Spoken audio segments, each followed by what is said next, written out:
and welcome to this 202 Creates Masterclass. I'm Amy K. Bormet. I'm a pianist, a vocalist, a composer, a songwriter, a promoter, a festival director, and a record label owner here in Washington, D.C. And I'm thrilled to have my homie, Deborah Bond, with me on this lovely chat. Deborah, what's happening? Hey there. It's good to be here with you today. Sister love. Show some musical sister love today. I'm excited. Yes, I know it's been a minute, and I think the last time we had a lovely conversation was on WPFW. Yep. Back when I was running a radio show there, playing your music.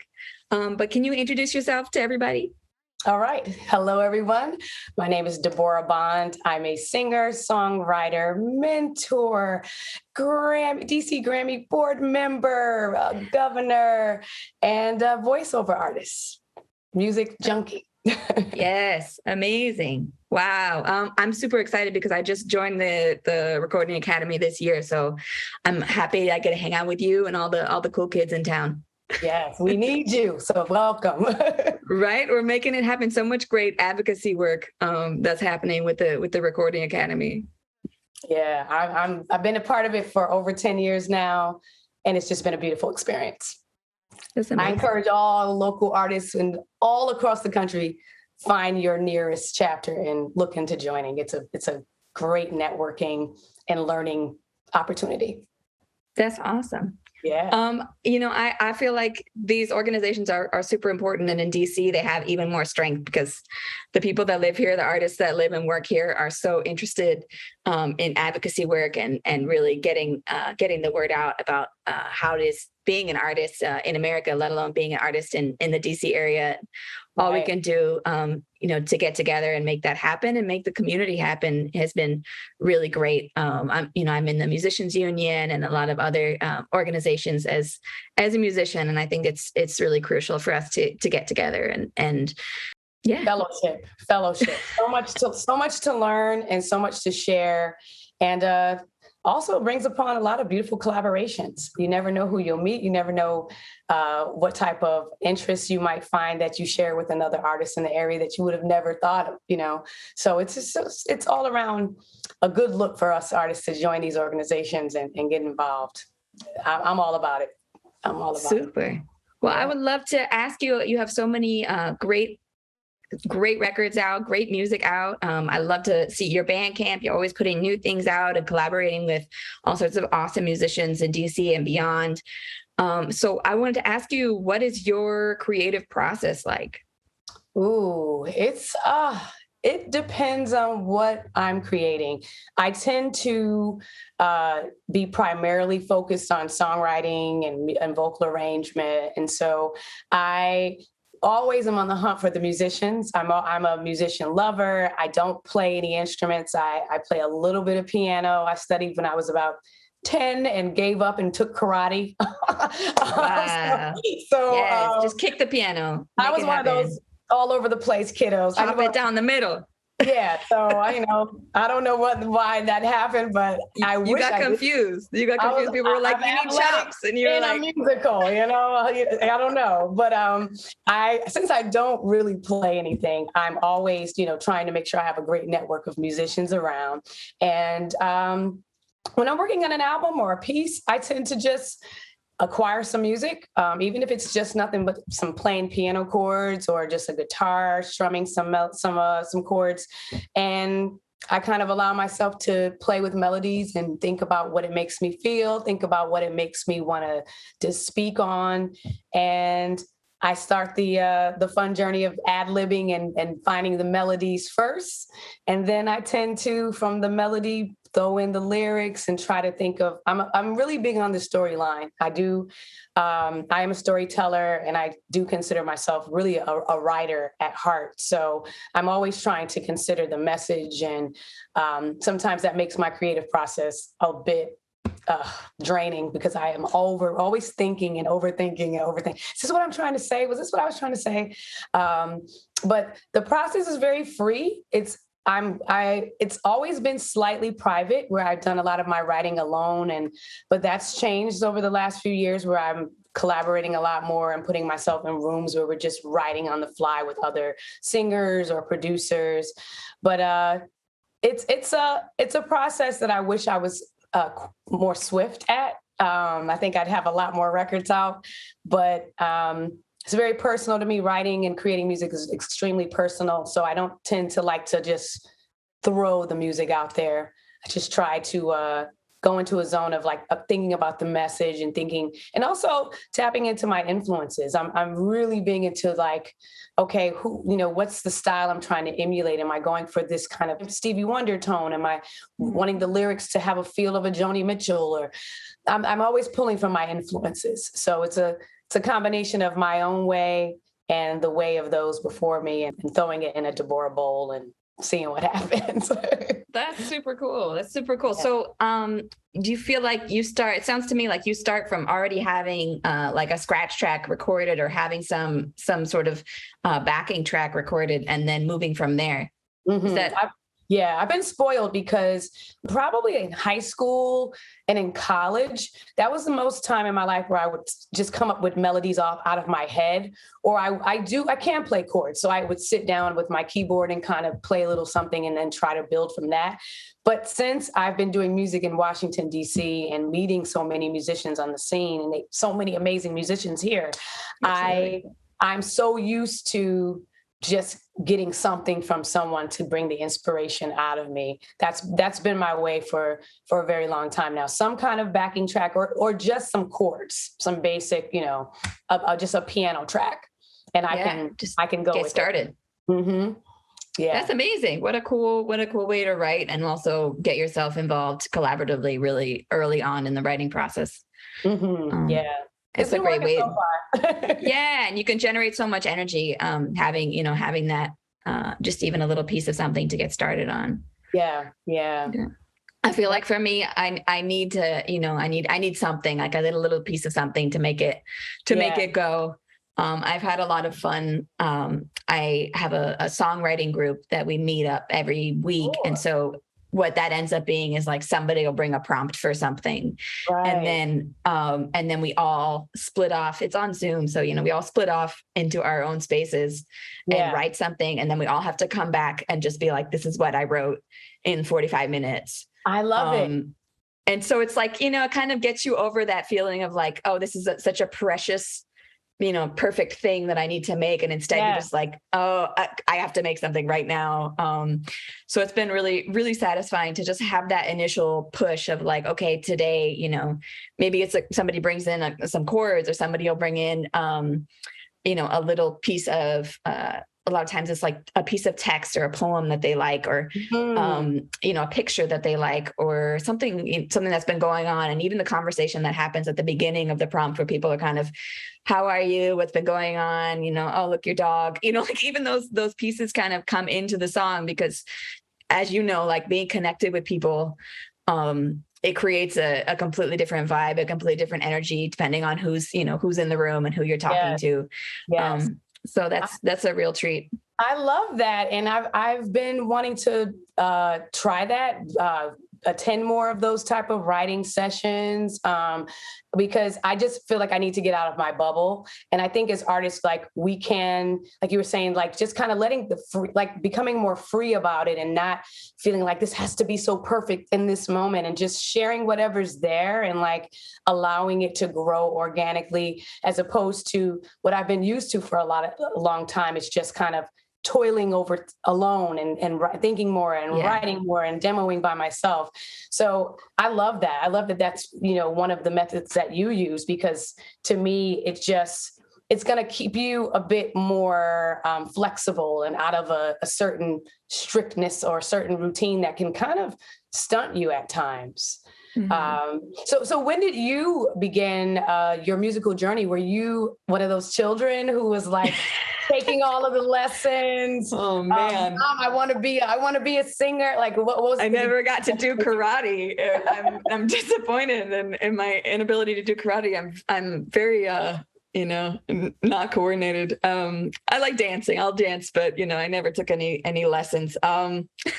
Yeah, I did a lot. My mother is a musician.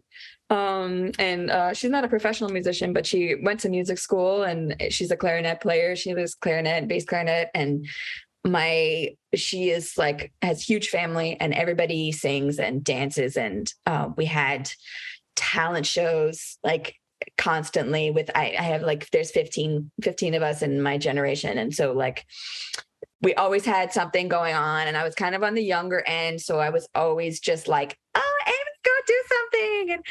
And then they would clap for me and I would just bow and thank them. Like I totally ate it up. I wanted to be performing since I was little. I remember calling up family members and my grandma lived in Chicago. And so I didn't get to see her that much. And so I would call her up and like, be like, I have a song for you. And I would just, sing on the phone for like way too long for long distance. Remember long distance, right? Yeah, like way too long. My parents were like, you're done. Running up that bill. That was great. But yeah, we're good. So, I just started really being in love with music. I have an older brother and he also loves music. And so we just had a really good time singing, and I loved musicals. I still love musicals. Like that's past tense. I love anything. Like you were talking about having a storyline. Like I love drama. I love music. I love being entertained. I love entertaining. I love creating something out of nothing. It's like the most satisfying experience. So yeah, I came up singing and playing piano. And my mother actually took me to a group piano class when I was like 8 or 9. And my brother had been taking lessons. And so of course I wanted to cut him because I'm a younger sibling. That's what we want to do. Like, I was like, oh, I got this. Like, I got this. And he had, some books and stuff. And so I started like trying to play his stuff. And then the group class was like perfectly fitting to my ego of like wanting to show off and like be, have a really good time and like cut everybody in the class. Like, and the piano teacher was a trumpet player. And I think about it now, and he was most definitely a jazz musician. Like he would stand up in the front and play the trumpet along to these little cheesy songs that we would be learning. And he would just be like playing solos and stuff. And I thought it was so cool. And I would go home and play with my mom and be like, how come you're not doing the thing, that he did on this song? Like, don't you like my, I'm just like, over here, like, like, how come you're not doing that?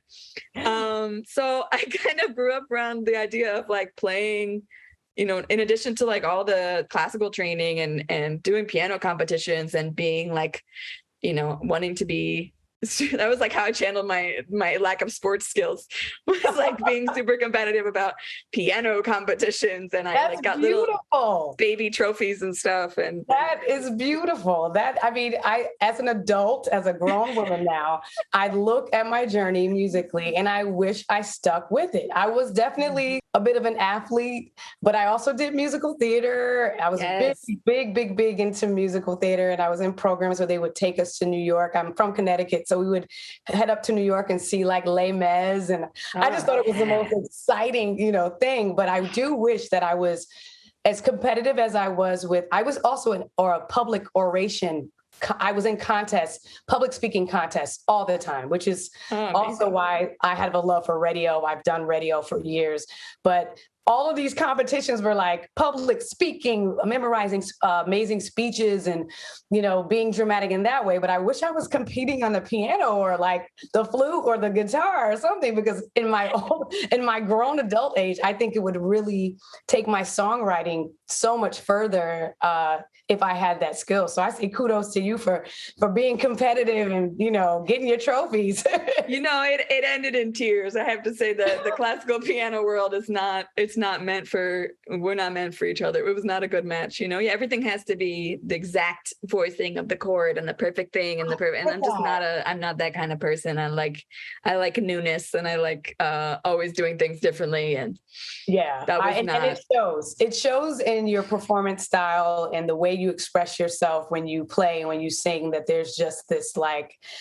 I don't know, there's just this natural let it be. And like, I don't know, you have a spark when you perform. You have a spark. I don't know any other word that doesn't seem that it doesn't need a lot of control. It needs a little bit of freedom in it. Of course, you are super skilled at what you do. And so, of course, I can hear your chops, and I know you've been schooled in it all, but there's something about how you express yourself that's like, okay, to be my complete self, I have to infuse this like freedom and this not so stuffy, strict kind of which energy, which is what I've heard so much about in the classical world. I've just heard that it's a very straight and narrow to the T type of discipline.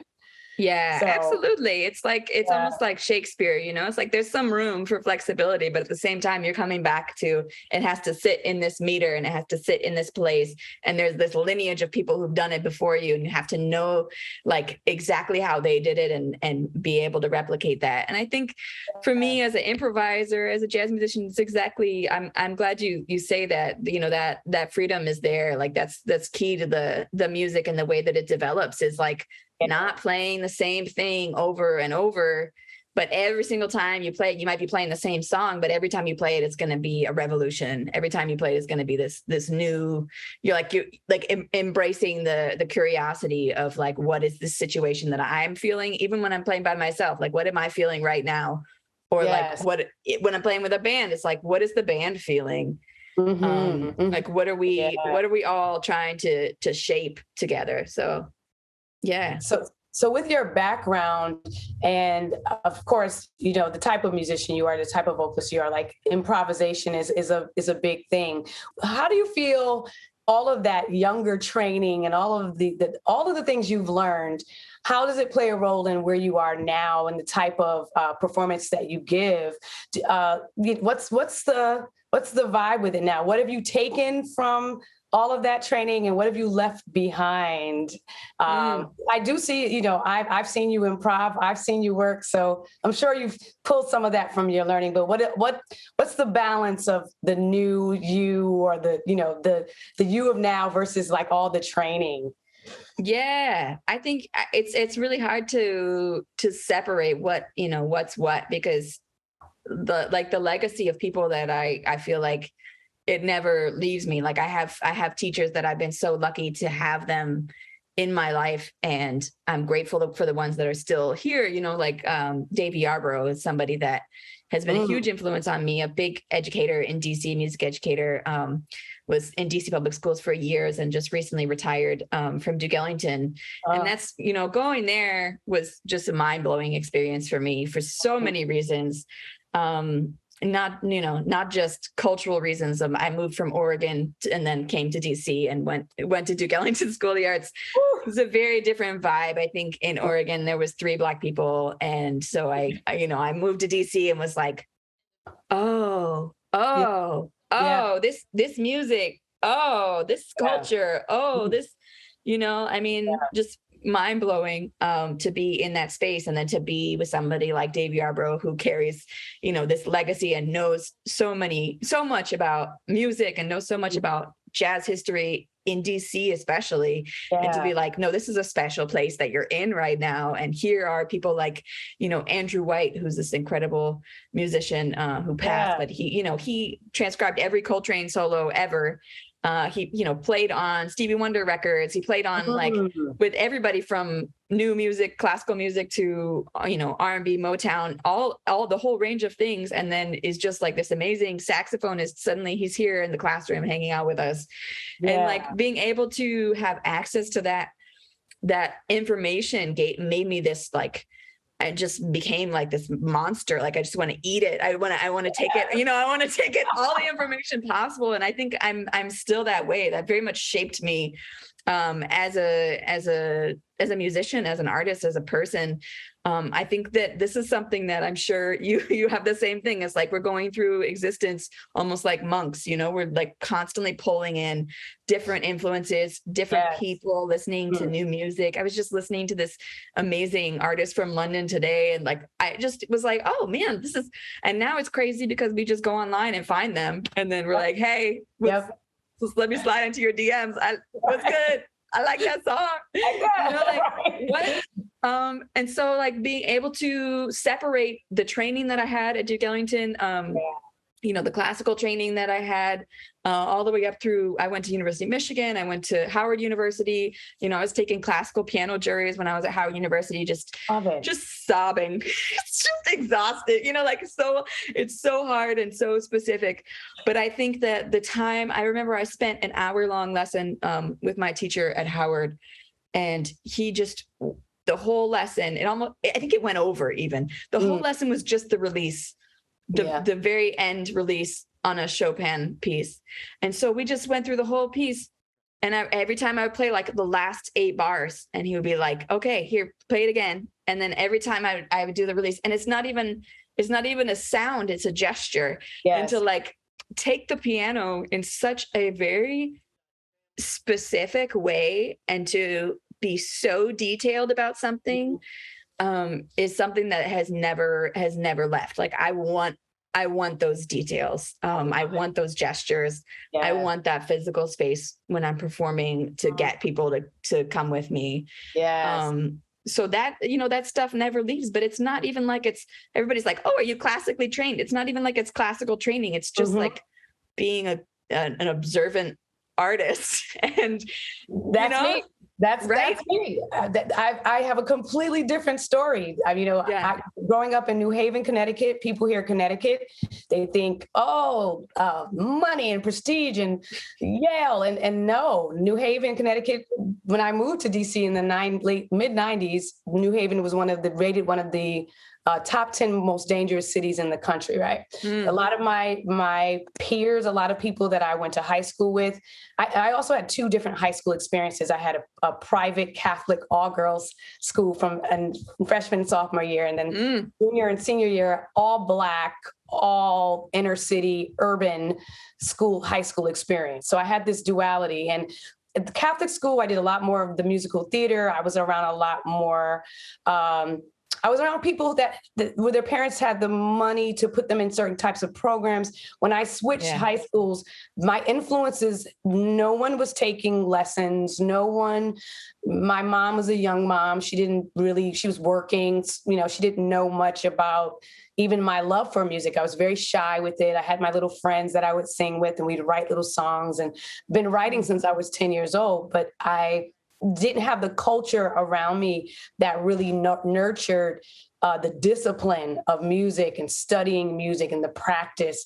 So for me, all of my learning and my teaching came from my generation of like being born in the 70s and having a lot of certain types of music in my life, like the Shaka Khan and the Bootsy and P-Funk and the Minnie Riperton and Stevie and all that. But then also being a kid of the 80s, where I was constantly being force-fed David Bowie and Mick Jagger and Prince and Annie Lennox. And I just was studying from the moment I can remember. I was watching, mimicking, and I was thinking I knew I wanted to sing since I was born. So I just don't know where it came from. I didn't grow up in the church singing. I just knew it was there. So I always just say it was from the universe or from, a higher power. But all of my training per se really came from just watching, studying, and trying to emulate. And I didn't really get intensified until I came to DC and I went to American University, studied journalism, and I studied vocal performance. And even then, I was one of those kids that was just like, they were like, bring some sheet music to your class of some artists that you want. And I'm bringing Luther Vandross and Stevie, and my voice coach is like, throw the Stevie away. He has the most improper vocal technique. You'll ruin your vocal cords. And I'm like, are you kidding me? Like, wait, what? This is Stevie one, so I had to learn a lot in my own way. I joke a lot about how I wish there was a Duke Ellington type of school in my neighborhood. There was just no music arts program. Still currently there's not. I'm now trying to give back to my community and give master classes up north so that I can inspire young people, because that culture wasn't around me at all. So it really took me kind of forcing it out of myself. I had already been writing, had taught myself how to multi-track on a karaoke machine by the time I was 16. So, and that was pre everything, So here's the other interesting thing that I've been learning dealing with a lot of jazz musicians in my life in the last few years is that there are very different cultures with jazz and R&B. And with R&B, especially today, which I'm not the happiest about, there's an emphasis on your look. There's an emphasis on your brand. There's an emphasis on your style, your flavor, sometimes more so than if you can sing. I mean, we know what's up. You know, we've seen awards given to artists that may not necessarily have the level of skill that you might have to have if you are in a monk competition, you know what I mean?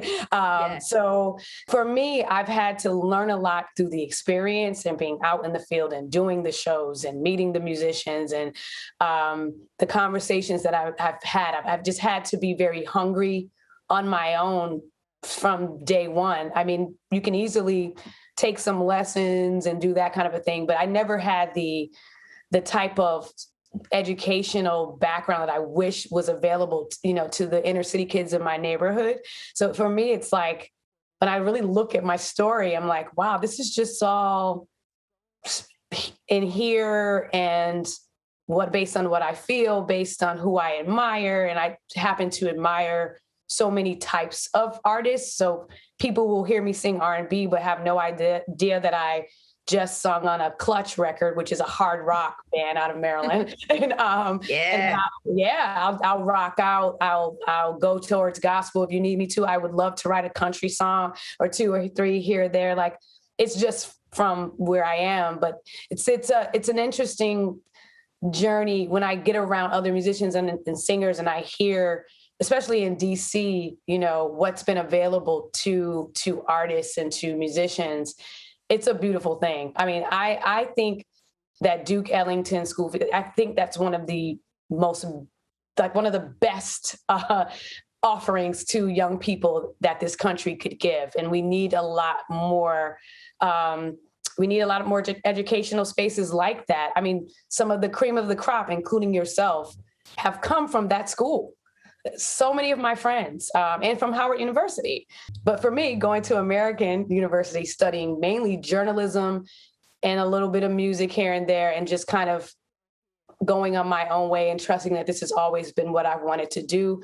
The things that I focused on have been quite interesting. I've always been one to think about what the stage show is going to be like. When will the lights come down? What effect will be added to my voice when I sing this note so it's dramatic? I've always thought very stagey, even down to what I wear and how I feel and what can I say that's going to make you cry, or like, how can I touch you right now? Yeah. That kind of a thing has just always been my way. But, and I'm thankful that I've, like you mentioned, just being in DC in particular, because when I moved here, a lot of people around me thought, oh, this is a political city. You're going to come here and you're going to be just swarmed with politics, but there's so much music. There's so much depth to the art scene in DC that maybe some don't even know about. But, hopefully it's more and more illuminated that this city has so much to offer singers, musicians, writers, engineers, producers. For real.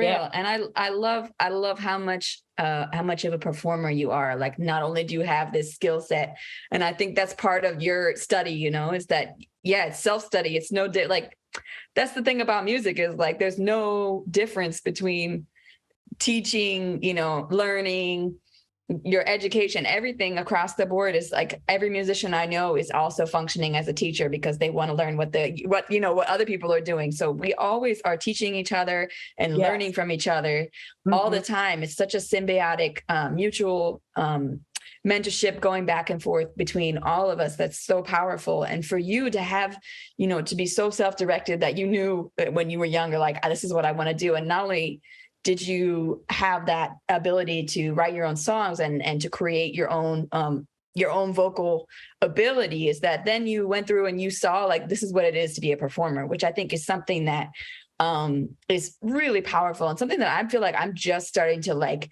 get into, you know, and to move into that space of like, you know, like I want to wear something cute. I feel like you honestly really inspired me. Last time I saw you at the DC Music Summit, you were wearing this fly outfit, and I was like, I was just wearing something cute, but like it was okay, but it wasn't gonna like slap anybody upside the head about my outfit, you know.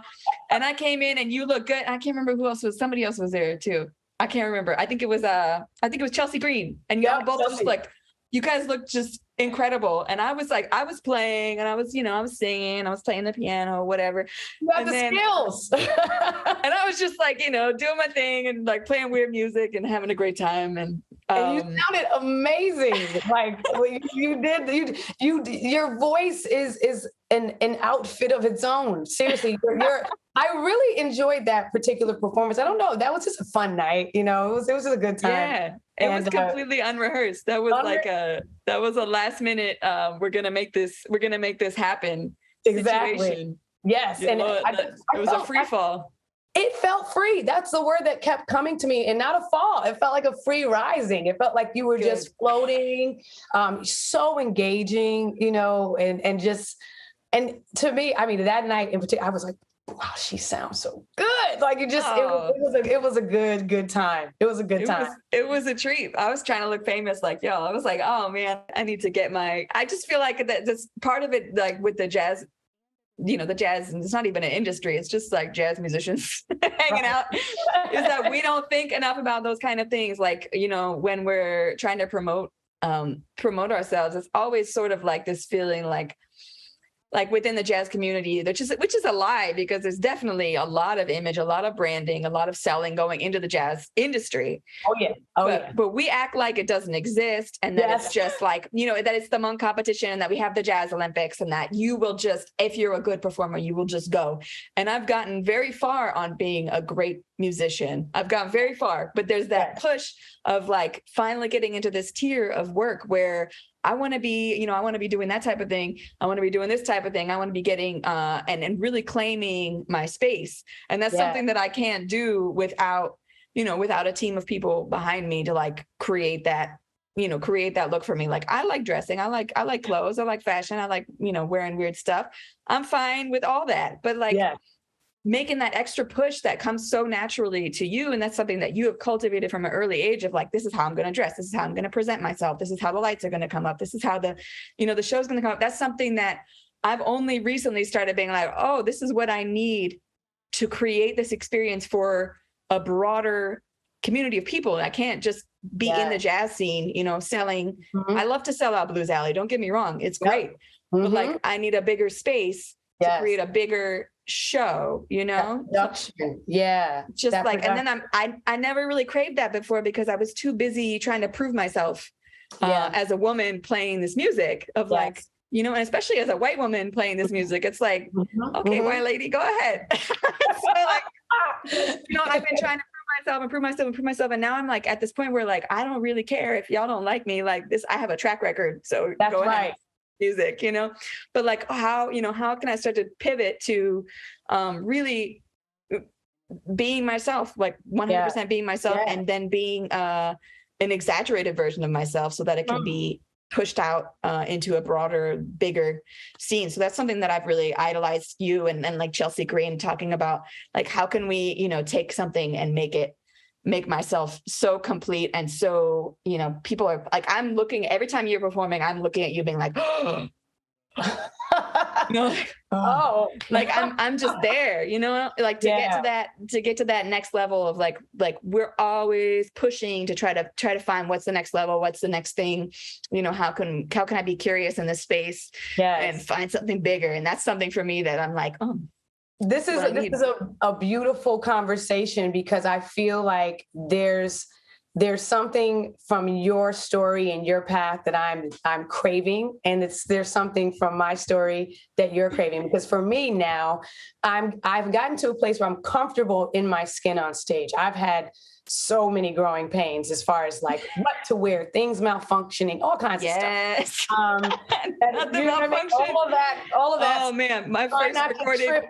you know. Oh, my first recorded thing at the Kennedy Center, I was like in my early 20s, and I had the bra straps just falling, and it was just me playing piano and singing. Oh. And so I'm singing, I'm playing, and then I'm just like, Yes, yes, the struggle. Yeah.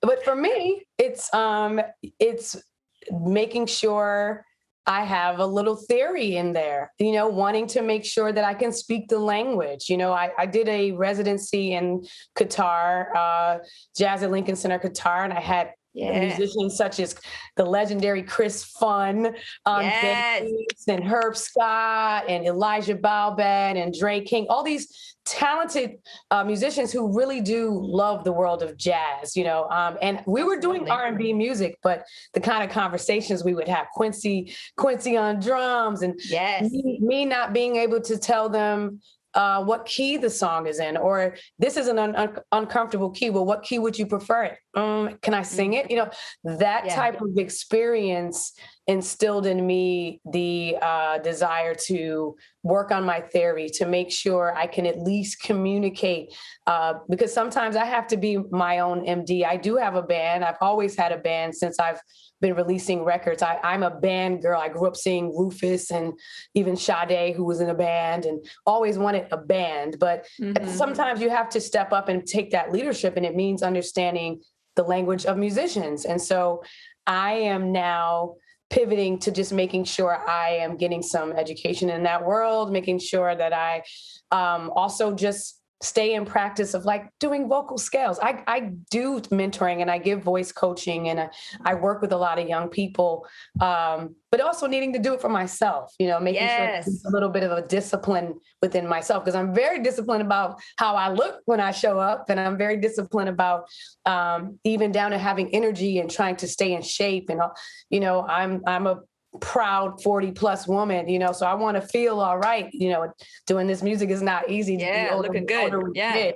But I want the discipline now to move back to like the root, which is the actual theory, you know, and making sure I can hang. So I feel like we both, there you go. We'll meet in the middle. What we need. Right? We got it. You're my accountability partner. Yeah, I think that's so true. The thing you said about teaching too is like, it reminds you of the things that you already know. That you innately know, you know, like I know how to look cute, but like, you know, but I don't always know that that's a this minor seven something blah blah blah scale. Yeah, and for me, I mean, I feel like that's such an important part of being able to control your music and being able to communicate what exactly you want to happen. Like, this is what, you know, I want my arrangement to be like this. I want the, you know, up front, I want this and this, and how to create those colors and textures. And I've learned a lot through, I started the Washington Women in Jazz Festival in like 2011. And so one of the things that got me into that was I was playing at HR 57, RIP. HR 57 was a wonderful jazz club. And I used to play there Tuesday, Wednesday, Thursday. And it was a wild experience for me. That was like the first thing I did after I had gone to University of Michigan. And then I came back, and I had still been playing in DC while I was there. And but that was the first steady gig I had when I finished college. And so many people would come down there, people I knew from Ellington, but also just like everybody ever would just show up there. All these really strange things happened at that gig. And, you know, I went late, and it was always a cast of characters, right? Like anything else. But part of that was that I would see women get up on the stage and perform, you know, and they would sound great, but they wouldn't know those types of things, like how to count off the tune, what key I'm in. They wouldn't know when the bridge came back. They wouldn't know like you know, the form of the song, and just like things like that. And then the men, I mean, God bless them, I love them. We had a great time most of the time. I would say 85% of the time we had a great time. That 15% of the time was killing me, you know, because I would get off the stage and be like, hey, you know what? Next time, just write it down. You're in A, like you're in, this is in 3/4. When you count it off, make sure you're snapping on 2 and 4. You know, when you're counting off a Latin tune, it's count off all the beats. When you're, you know, like, just like I would start saying things to the women, because the men would say things to men Yes. But they wouldn't say anything to the women. They'd just be like, oh, that's cute, baby. You did a great job. You sounded great. You look good. You sounded great. And I'm like, yes, but also like I can give you the tools, the keys that you need to unlock this secret language that you think is inaccessible to you, because so many women have been encouraged to just move into that space of like, I'm beautiful and I sing beautiful, and y'all do whatever else behind me. Yes. And I'm like, but you have access to that. Like it's also not a complicated thing.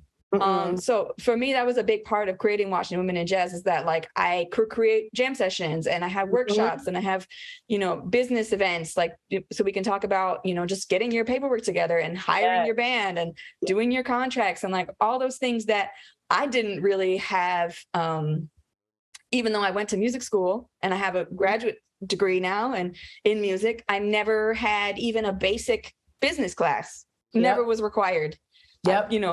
Graduated with like summa cum laude, like top of the class.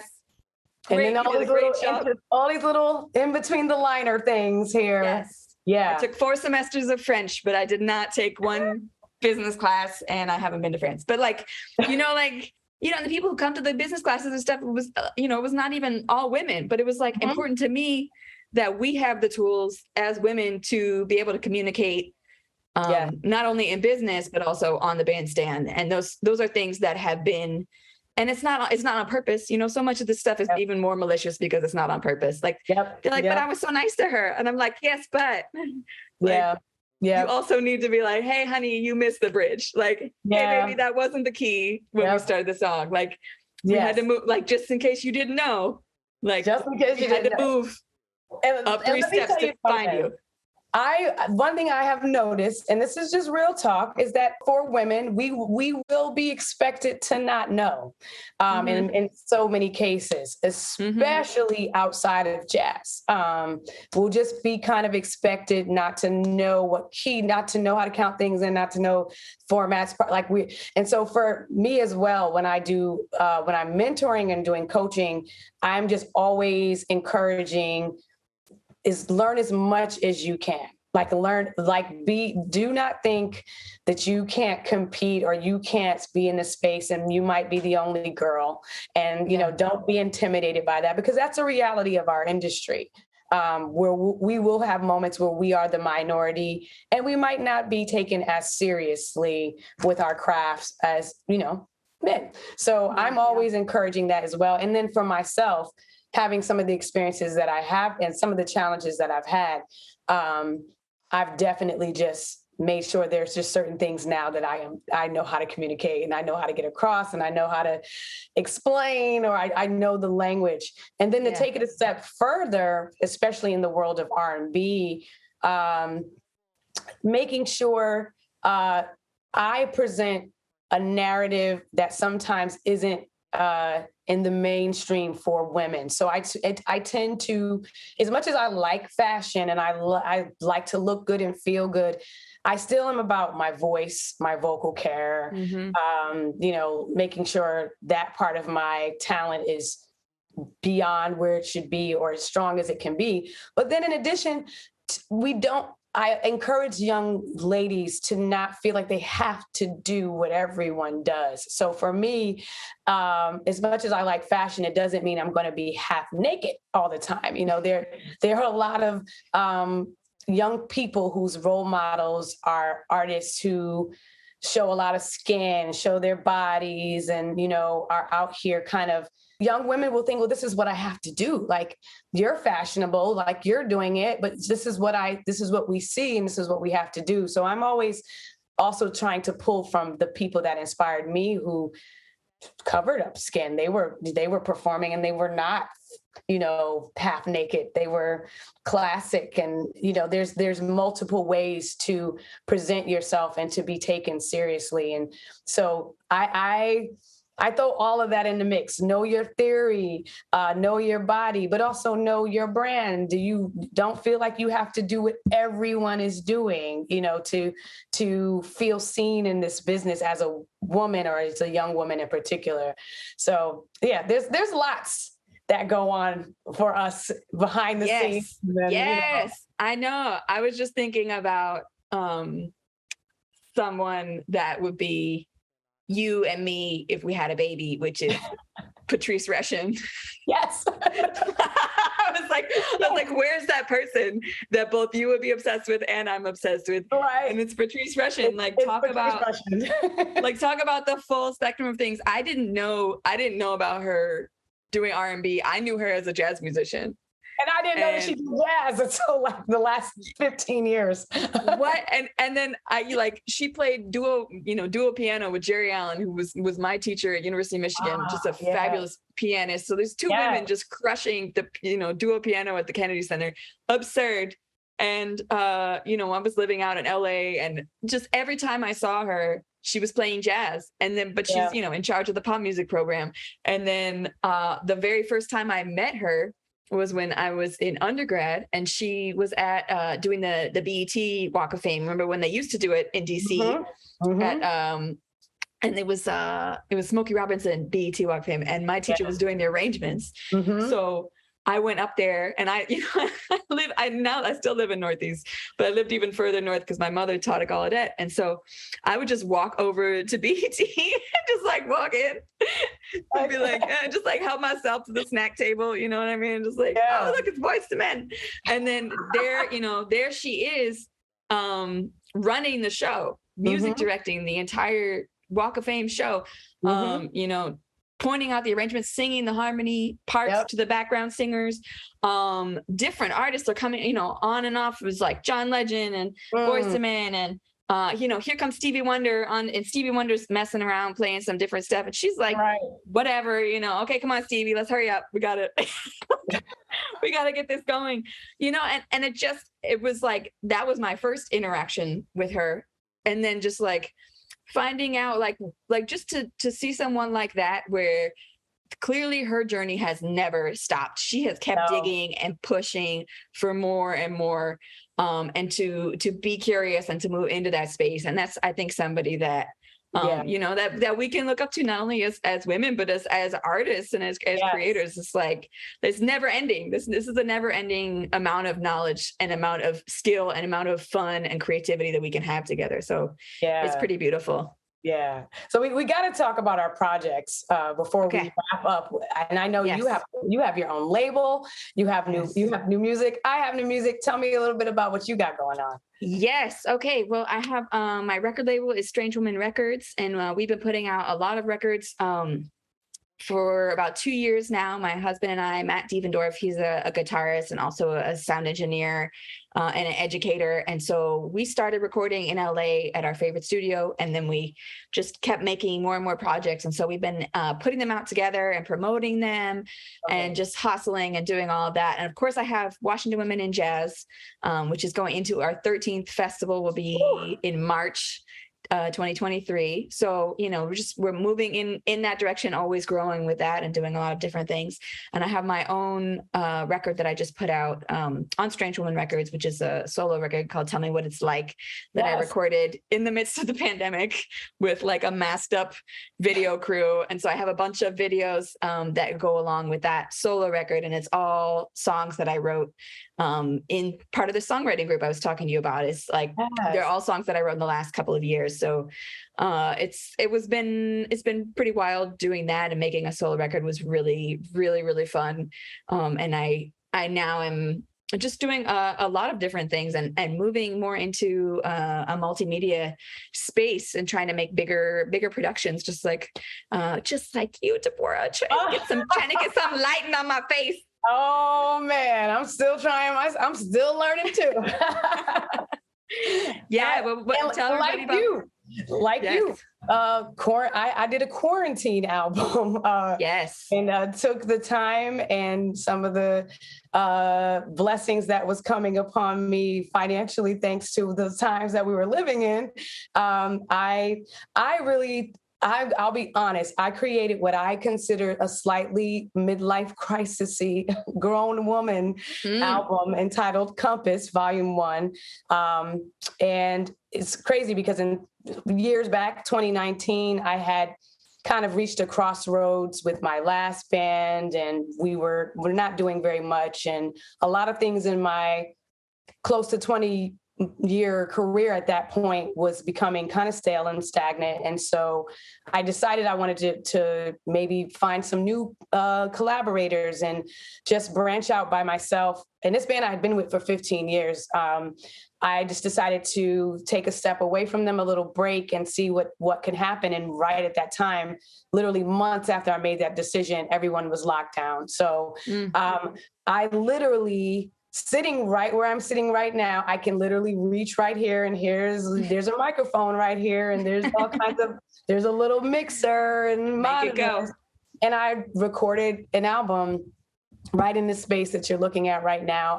I commissioned musicians from everywhere who were stuck at home. Chelsea Green was in Boston. She did a little bit of string work. Nate Smith, who's a phenomenal Grammy-nominated drummer, was in Nashville. Laid down some drums. Members of a phenomenal group named Butcher Brown out of Richmond. Everyone on the record, and there's some stellar musicians, all recorded their parts from their home studios in 2020. And 2021, got everything together, sent it off to be mixed and mastered, of course, did that, outside of the home, but everything else was done in everyone's homes, and put out Compass Volume 1. And it's been doing very well, dropped some music videos, and it's a new sound, a fresh sound. And it really represents a moment in time where we might feel lost, not sure where we're going. I'm also kind of a known wanderer by nature. I love to travel. I am in many places of the world. I've traveled by myself. So it's kind of a continuation of this narrative of finding my way and finding the music, just trying to figure out where's the next musical journey going to lead me. And it led me to a lot of really cool musicians out of Richmond, Baltimore, and DC. And so there's a whole packaging, branding, a whole wave I created around it, with commissioning artists to hand draw all of the art in the booklet, and there's poetry, and there's all kinds of interesting things. I just indulged myself because I had nothing but time to do it. Super cool, yeah. And I've been touring it over the last year or so, and it's been going really well. It's also pretty real because it's a new day. It's all about social media and the numbers, and I'm like, I want to get on the stage and sing and, push it for you, but also got to play the social media game out there. So yeah, it's been a cool ride so far, and it's doing well. And it's on Splash Blue Records, which is quite interesting because I also sing with a group out of the UK called Incognito. Incognito is a legendary soul jazz band. The leader, Bluey, has, he's worked with everyone from Shaka to Patrice to George Duke. Phenomenal musician and songwriter and creator, and I've been touring with them for some time, and I did some collaborating on one of their last records. And when I let Bluey have a sample of it when it was done, and he was like, you need to let me put it out on my label. It's a UK label.